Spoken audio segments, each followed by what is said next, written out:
जय श्री राम। महादेव की आज्ञा से सप्तऋषि देवी पार्वती की परीक्षा लेने पहुँचे। उन्होंने पार्वती को तप करते देखा और उनसे सवाल करने लगे कि ये तपस्या तुम क्यों कर रही हो, किसकी आराधना कर रही हो और क्या चाहती हो। उत्तर में देवी पार्वती कहती हैं कि वो महादेव को प्रसन्न करने के लिए, महादेव को पति रूप में प्राप्त करने के लिए ये तपस्या कर रही हैं। सुनत वचन बिहसे ऋषय, गिरि संभव तब देह, नारद कर उपदेश सुनी, कहऊ बसेउ किस गेह। पार्वती की बात सुन के सब ऋषि हंसने लगे। सारे ऋषियों को हंसी आ गई। वो कहते हैं ऋषि देवी पार्वती से कि तुम्हारी यह देह जो है ये पर्वत से उत्पन्न हुई है, तो तुम्हारी बुद्धि भी जड़ बुद्धि है। क्यों? क्योंकि तुम नारद की बातों में आ गई। बताओ जरा, नारद ने किसका घर बसाया है? जितने लोगों ने भी नारद का उपदेश सुना वो सब भिखारी बन गए। सप्तऋषि कहते हैं कि चित्तकेतु ने नारद की बात सुनी और चित्तकेतु का घर बर्बाद हो गया। अब आप पूछोगे चित्तकेतु कौन थे? चित्तकेतु एक राजा थे जो अपने पुत्र के वियोग से दुखी थे। मतलब उनका कोई पुत्र नहीं हो रहा था, उनकी संतान नहीं थी, तो वो बहुत दुखी थे उस चीज़ से। तो एक ऋषि के आशीर्वाद से एक पुत्र प्राप्त हुआ और फिर उस पुत्र की मृत्यु हो गई, उसका किस्मत पुत्र की। तो राजा फिर दुखी हो गए। तो अब नारद जी ने उनको समझा बुझा के भागवत राह पे, मतलब ईश्वर की राह पर लगा दिया। उन्होंने बताया सब मोह माया है, इनके चक्कर में ना पड़ो। तो वो फिर ईश्वर परायण हो गए चित्तकेतु।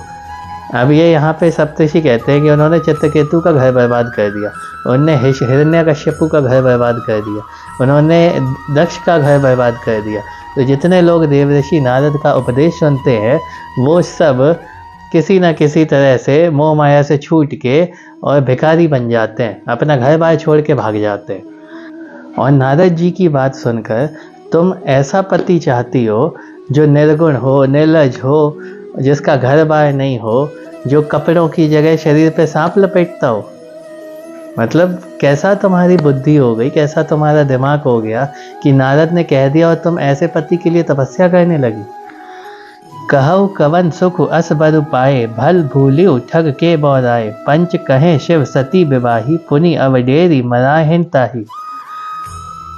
तो पंचों के कहने से महादेव ने, पंचों के मतलब लोगों के कहने से महादेव ने देवी सती से विवाह किया था एक समय पे, और फिर उसको त्याग कर उसको मरवा दिया। ये सप्तऋषि उनको सुना रहे देवी पार्वती को कि तुमको ऐसा पति चाहिए जो स्वभाव से ही अकेला रहता हो।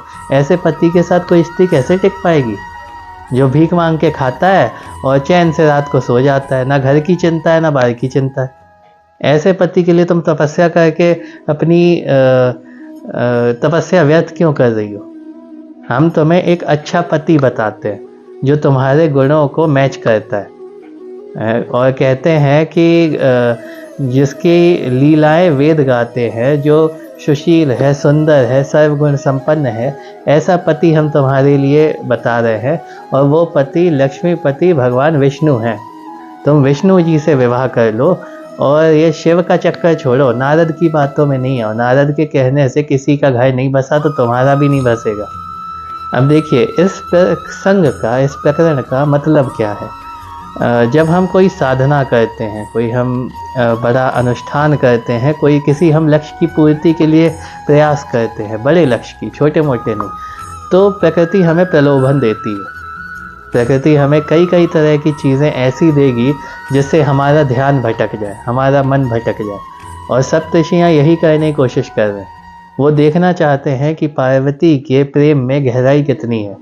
तो वो उसे प्रलोभन दे रहे हैं कि शंकर जी बेकार है, शंकर जी काम के नहीं है, तुम विष्णु जी से शादी कर लो। तो जब आपका लक्ष्य बड़ा होता है तो प्रकृति का प्रलोभन भी आपके सामने बड़ा होता है ताकि आप उस लक्ष्य से भटक जाओ। क्योंकि प्रकृति नहीं चाहती कि अगर आप योग्य नहीं हो तो आपको वो चीज़ मिले। तो अपनी योग्यता साबित करने के लिए आपको उस स्थिति पर स्थिर रहना पड़ेगा कि आपका लक्ष्य क्या है। अगर आप लक्ष्य प्राप्त करने से पहले भटक जाते हो तो आपकी सारी मेहनत बेकार हो जाती है। तो पार्वती जी ये बात समझती थी। तो जब ऋषियों ने उन्हें ऐसा प्रलोभन दिया तो पार्वती जी हंसकर बोली, क्या बोली ये आपको अगले वीडियो में बताते हैं।